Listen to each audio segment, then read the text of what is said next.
Hello, my name is Katie Hamilton. I'm a health and transformation coach and holistic nutritionist, and I am really excited today to come on and share with you a little bit of like a history tour and some maybe somewhat shocking information.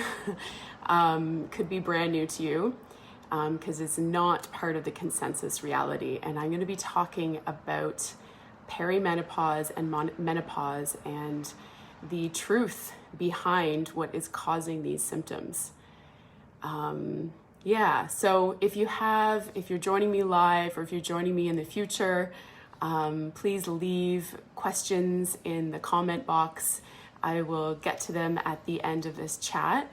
But if you join in the future, I'd be happy to answer any questions because I think this might bring up a lot of stuff for people. So I have created a whole lot of notes, and I might be reading from some of them because I don't want to miss anything.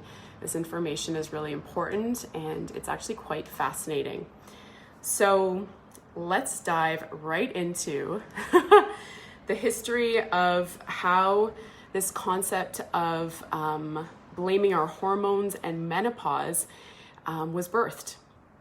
So prior to the 1950s, women, when going through menopause, would experience better health than they did before menopause.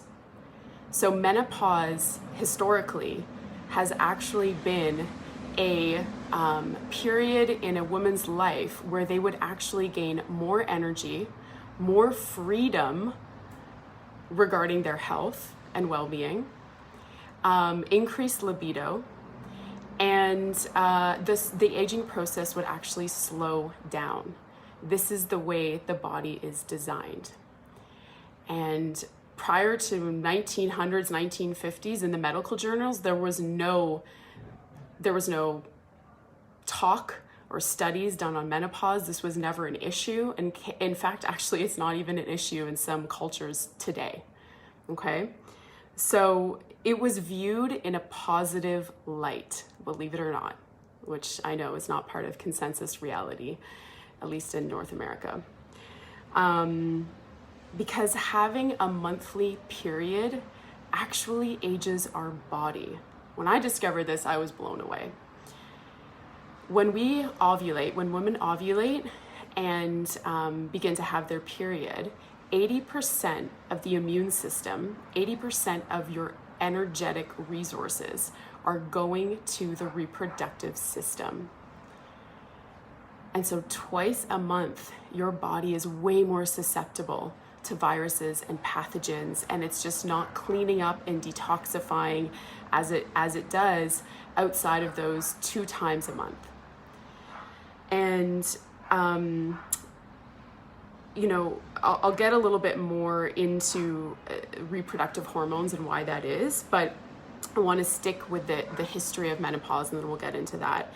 But in the 1950s, there was a wave of women in their 40s and 50s who walked into doctors' offices and started complaining of symptoms that really stumped the doctors. So they were complaining of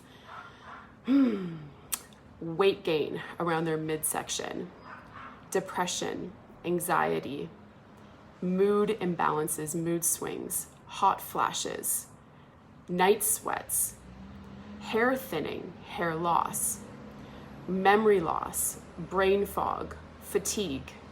These ring a bell? Anyone? And doctors didn't know what to do with these women. And they actually, in the medical journals, started giving labels to women who came in and who were complaining: hysterical, crazy woman syndrome, all the way to it's all in your head, and boredom. And they dismissed these women, and they started telling them to go volunteer. You're bored. You have to find something else to do. It's all in your head, which you can imagine if you're actually experiencing these symptoms, that would be probably more crazy making. This wave that started in the 1950s only grew in numbers.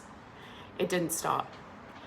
And funny enough, this isn't spoken about, simultaneously men were coming to doctors' offices and actually complaining of the same symptoms. But men, under the umbrella of chauvinism, fewer would come forward because they were afraid. They were afraid of losing their jobs. They were afraid of being labeled, but they were coming forward with hot sweats, night sweats, hot flashes. They were coming forward with mystery weight gain, hair loss, memory loss, mood swings, depression, anxiety, bouts of anger, and they were given the answers that you're working really hard. That it was blamed on their work and to take, to relax more. It's stress. Stress is doing this. So not giving a true cause why all of a sudden men and women, it wasn't just women, but there was more women coming forward, but both men and women were coming forward. It wasn't just women with the same symptoms. Again, stumping doctors, stumping the pharmaceutical industry, because the medical and the pharmaceutical industry connect on, and talk about these things, and they could not figure out why. And it wasn't until more and more women came forward and the medical society and the pharmaceutical society sat down, or pharmaceutical business sat down, and they started to look at what commonalities were here, and they came to a conclusion that, well, these women are in their 40s and 50s, and so they saw a sort of common thread, which was their age. And then from their age, they went to menopause, which never was a problem. In the history of humankind, never was a problem for women. In fact, it actually was a moment of celebration because women were free from this monthly period. They could have sex without worrying about getting pregnant. They actually had more energy because that's the way the body was designed. And so they decided and they concluded that it was women's deficiency in reproductive hormones around menopause that was causing these symptoms. And yet menopause is and supposed to be on your side, which might actually take many times to hear this, to come through the deep belief systems that we've been entrenched in, because beliefs, in the middle of the word belief is L-I-E, a lie.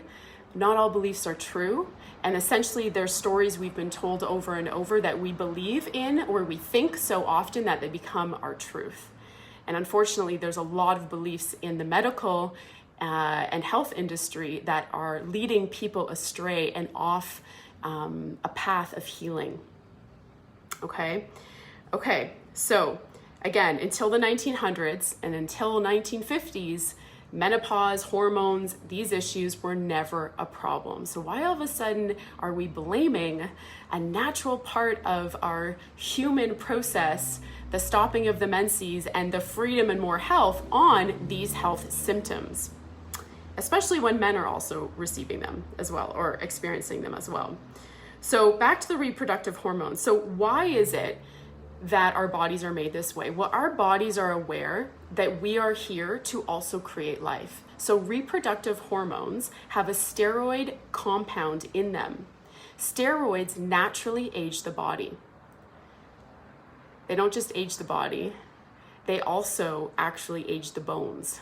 And osteoporosis, which has also been hypothesized to begin around menopause, is actually everything leading up to menopause, and the symptom is so severe that it shows itself then, but it was happening long before then, not just from the reproductive hormones, but also from lack of nutrients in our diet, in our soil. Too many chemicals creating an acidic environment leaches the nutrients and the calcium from the bones to create an alkalized balance in the blood, and lack of exercise, which strengthens bones, and toxicity.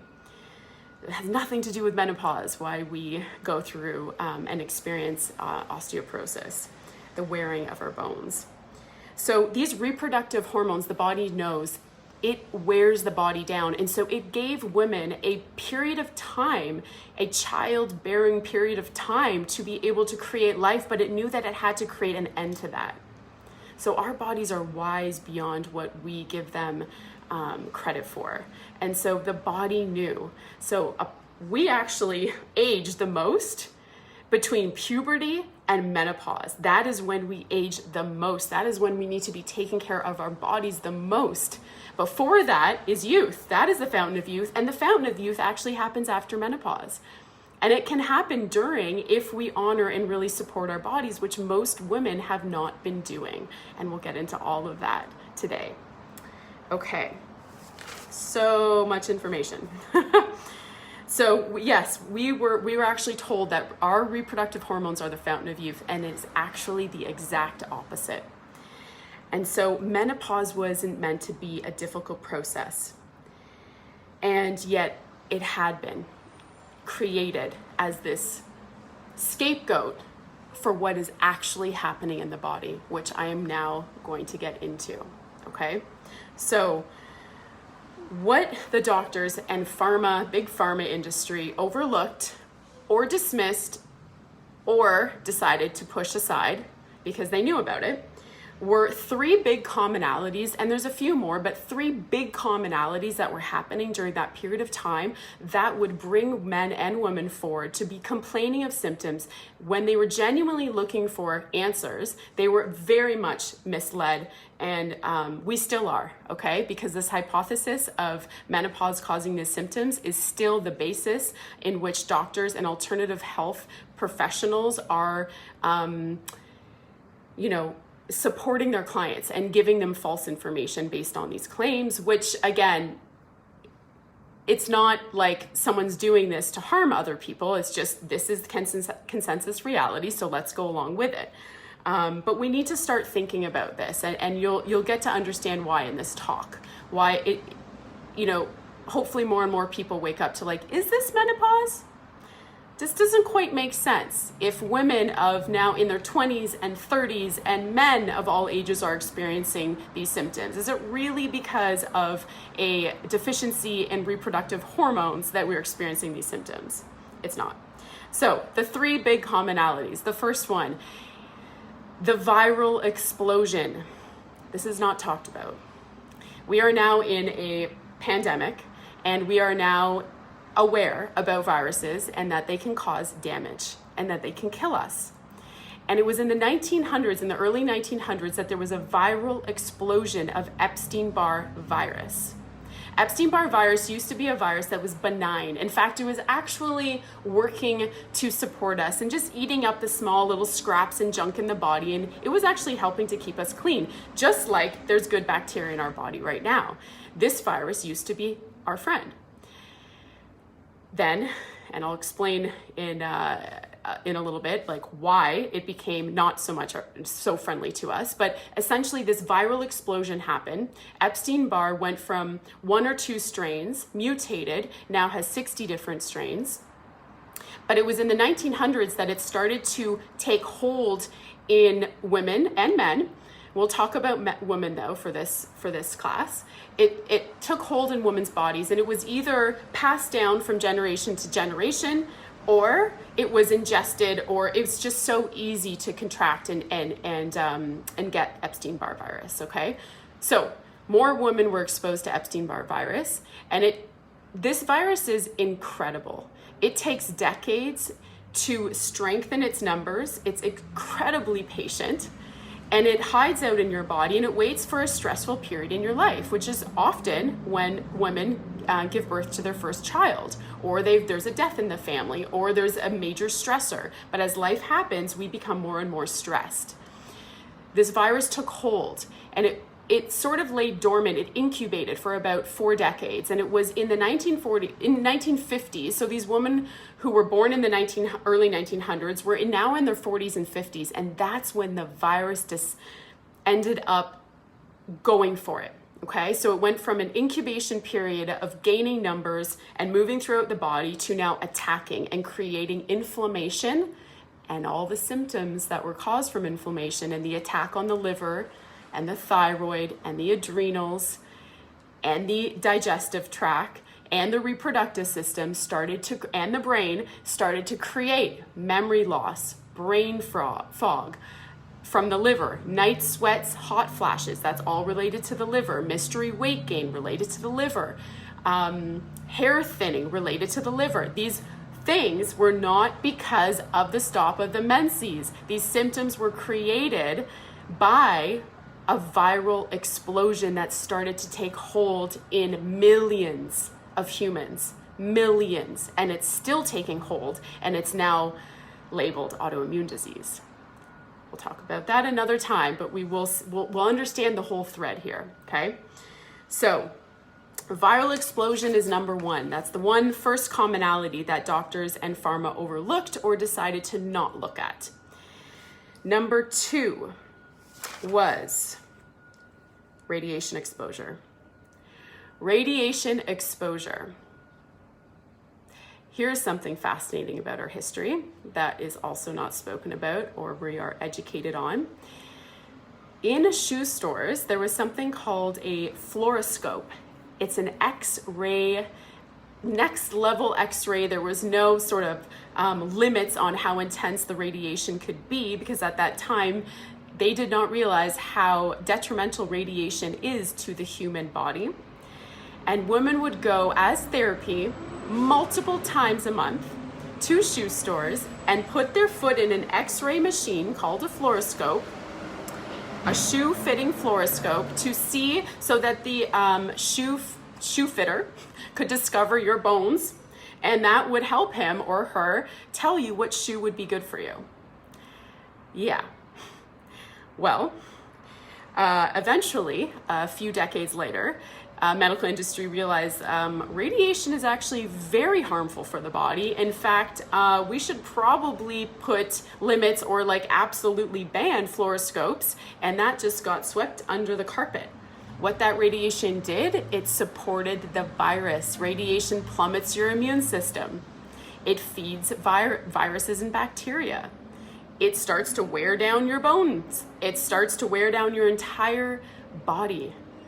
Okay, and the other thing that happened was World War II, atomic bombs. Those atomic bombs are not isolated. The world is a small space.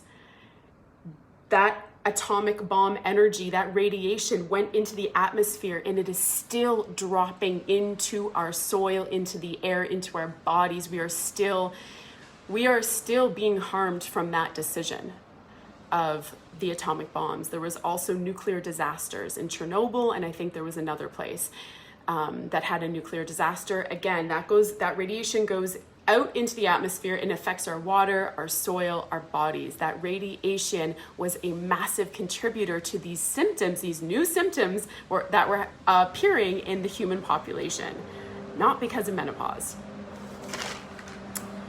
Third trigger was DDT. DDT was a very, very, very deadly toxic chemical that was disguised as your best friend. It was sprayed on all the parks. Kids would soak in the soapy suds of the DDT, the truck sprayer that would go by neighborhoods and parks and homes and just spray. And in fact, they still do this in some countries. I saw it in Hawaii, actually. They just spray pesticides and chemicals in a truck as they're moving along, which pretty much broke my heart. And so this DDT was disguised and claimed as a nutrient.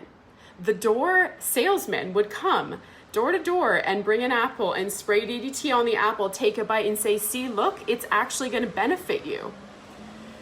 This is the power of false information. This is the power of consensus reality. We have to question things. Things like this are happening today.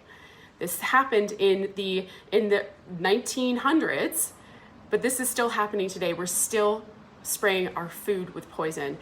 Okay, so this DDT, though, again, I'm giving you the history of why this all came, why this is all contributing to the symptoms and the mystery illnesses that we are experiencing as humans that we did not once experience. And so in 1962, a book was written by Rachel Carson called Silent Spring. And this book was a book that revealed the detrimental effects of pesticides and DDT. And guess what she was viciously attacked with?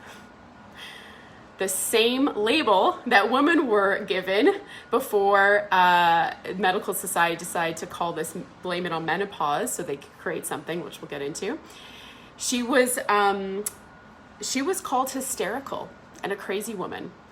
And yet her information and her essentially sacrifice to humanity brought forward the Environmental Protection Act so that we started to consider and look at these chemicals we're pumping into our foods, where children play, schoolyards, front yards, on the food that we eat, and start questioning the rationale behind this, and realize that actually this could create cancer, this can feed viruses, this can kill people. Okay, so these were the three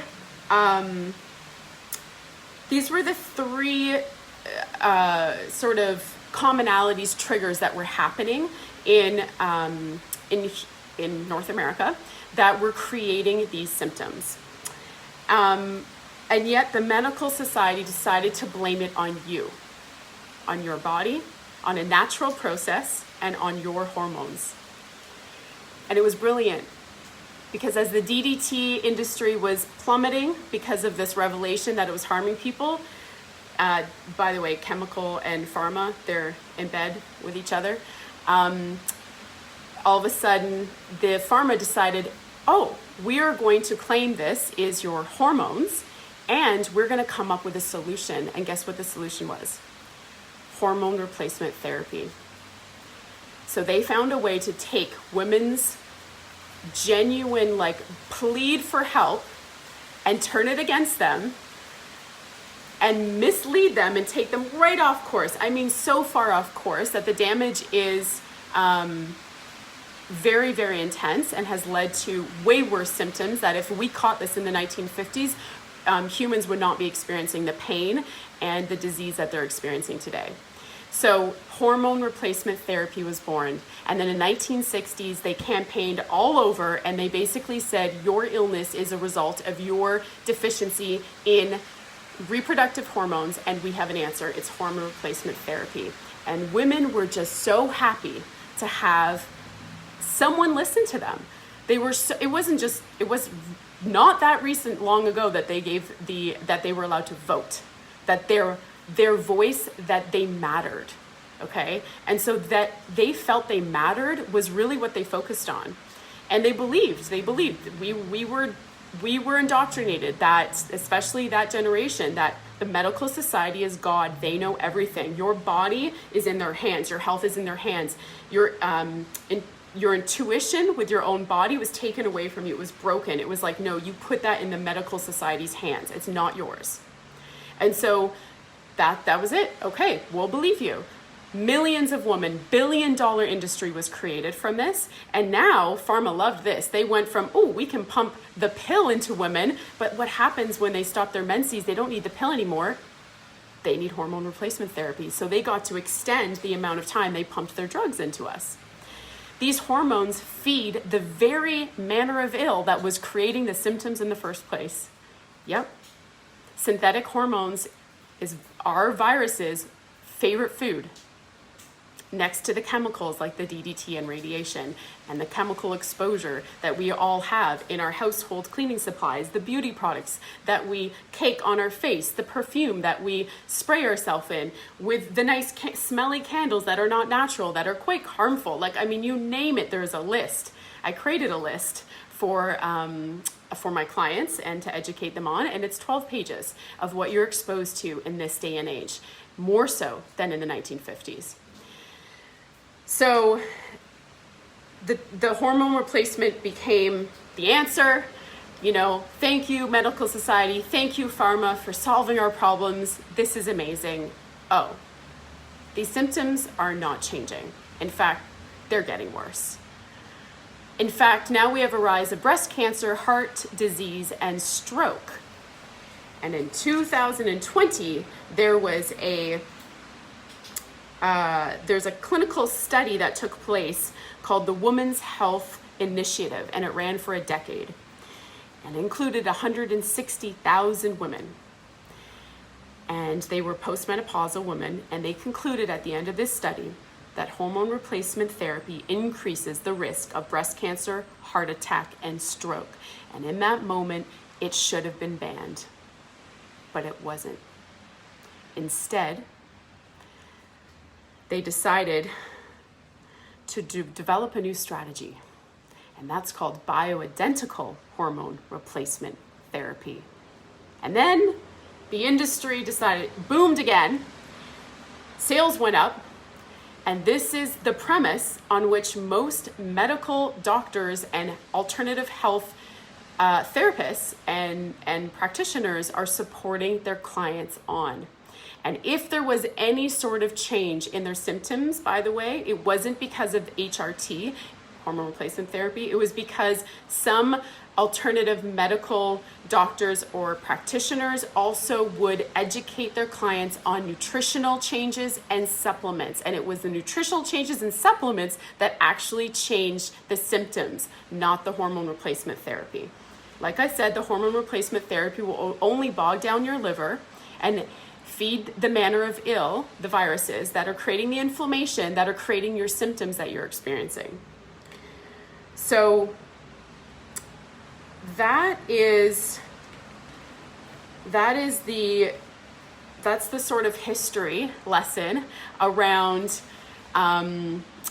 menopause. And what is fascinating is that I have clients coming to me in their 20s with the exact same symptoms that are deemed menopause. And because the industry was like, oh, well then we'll call it perimenopause. So any symptoms that happen before menopause, we get to claim are perimenopause. Oh, you're experiencing it after menopause? Oh, okay, we'll call it postmenopause. These labels are ridiculous. It's absolutely ridiculous, and it needs to stop. It needs to stop. People need answers. People are suffering from really severe health issues that could totally heal themselves if they were given the right information. You are not suffering because of a natural part of your body's process, okay? And if hormones are imbalanced, it is a symptom of a root cause. It is not the root cause. And your body is not faulty. You do not have poor genes. That's another one that they like to do, to blame your genes. And from this, because this illness was never addressed at the root cause, it was band-aid with hormone replacement and ignored. Half a decade or 50 something years later, 70 years later, here we are, and now we have more people of all ages experiencing these symptoms, and way worse, because we didn't get to the solution soon enough, and we're still not getting to the solution. And that's what's really challenging and frustrating for my heart, is that people are still being told this antiquated belief system and given information based on these false truths and just straight up lies.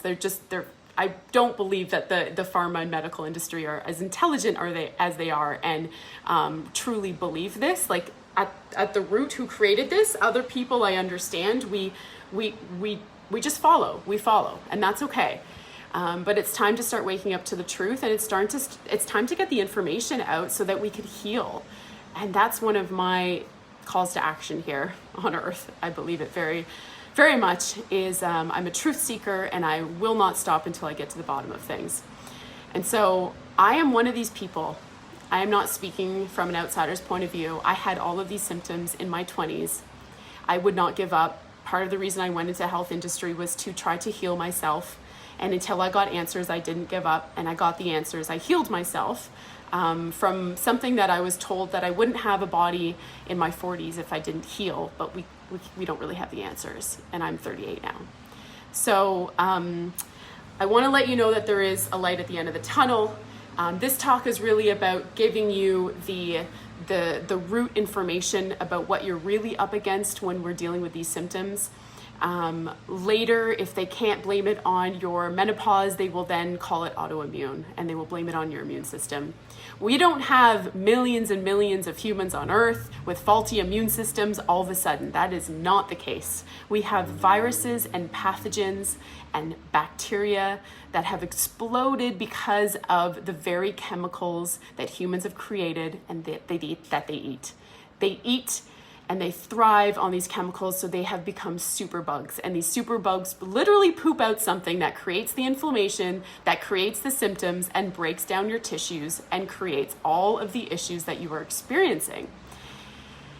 And more talks will get in on specific different ones, like Hashimoto's thyroiditis, the thyroid issues that are happening, the mystery weight gain. I mean, you name it, there's neurological disorders that are happening because of the breakdown of the body, because what these pathogens poop out, they essentially create neurotoxins that attack the nervous system. They create dermatoxins, which create the psoriasis and all the skin issues, and they create a medley of other toxins that go in and just start to break down brain tissue, liver tissue, thyroid tissue, adrenals, and your digestive system.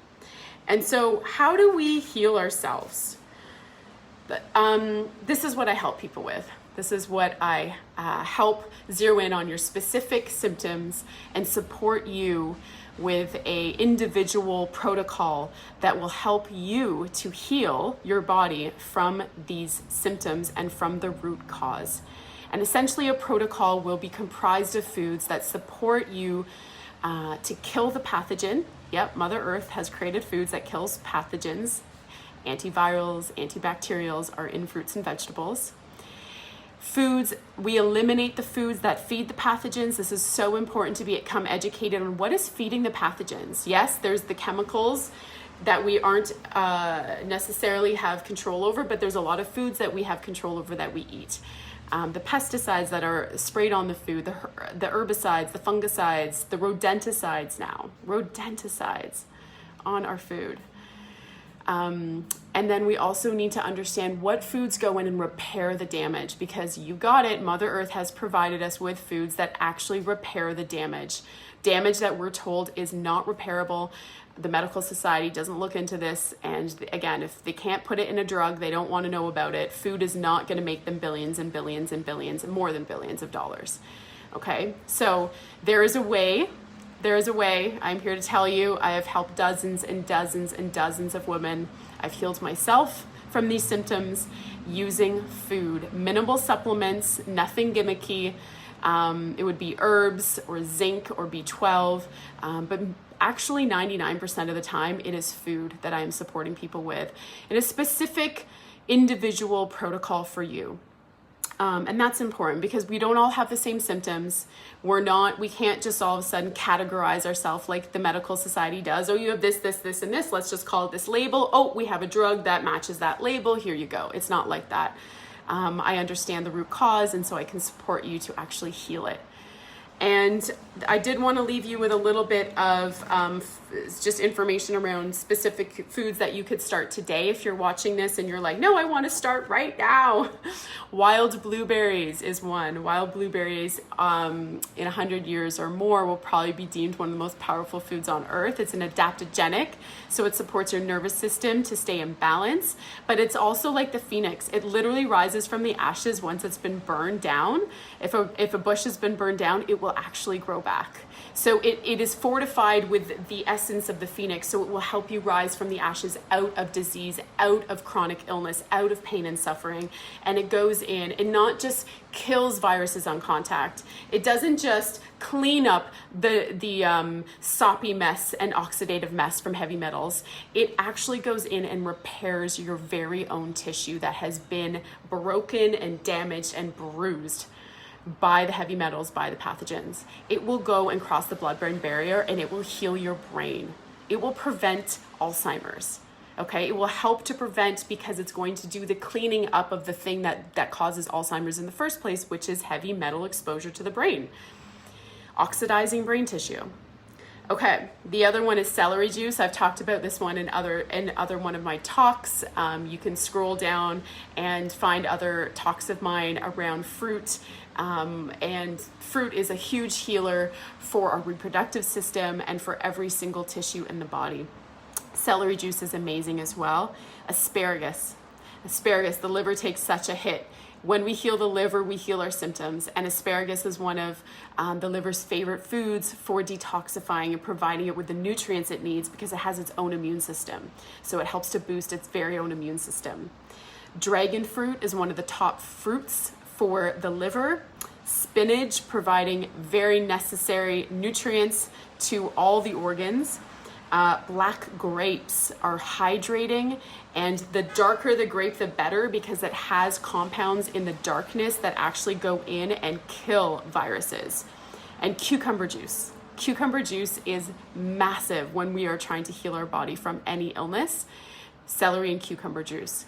Dehydration is a big symptom of the way people are eating these days, also from chemical exposure, because chemical exposure, including the chemicals that are in our very own drinking water. So if we are not filtering our drinking water, we're actually exposed to chemicals that dehydrate us. So the very thing we're putting in us to hydrate us is dehydrating us. And cucumber juice is very hydrating for the liver. Again, we need the blood to be hydrated, the liver to be hydrated, so that the heart doesn't have to, after your liver detoxes blood, it goes to the heart, so the heart doesn't have to pull up thick toxic blood, which is happening in a lot of my clients when they're so dehydrated. So those are some of the things you can start today with confidence. I know that will already start to help you, but reach out to me if you are interested in understanding or having a conversation about what you're experiencing and how I could possibly lend support and insight and guidance and knowledge and wisdom and inspiration for you to heal. It is my absolute passion and joy to help my clients to heal and to see them cross that threshold and to be able to return to the life that they wanted to live and to know what it's like to live in a body full of vitality, which for half of my life I didn't. So I very much have a lot of compassion and deep understanding for what it's like to suffer. So I have so much love for you. Thank you for watching. In the future, if you have any questions, leave a comment in the chat box and I will get back to you. You can also reach out to me at katieLauraHamilton@gmail.com if you have any questions at all. Enjoy your afternoon and be well, and I will see you next week with more information about how to stay healthy. Ciao.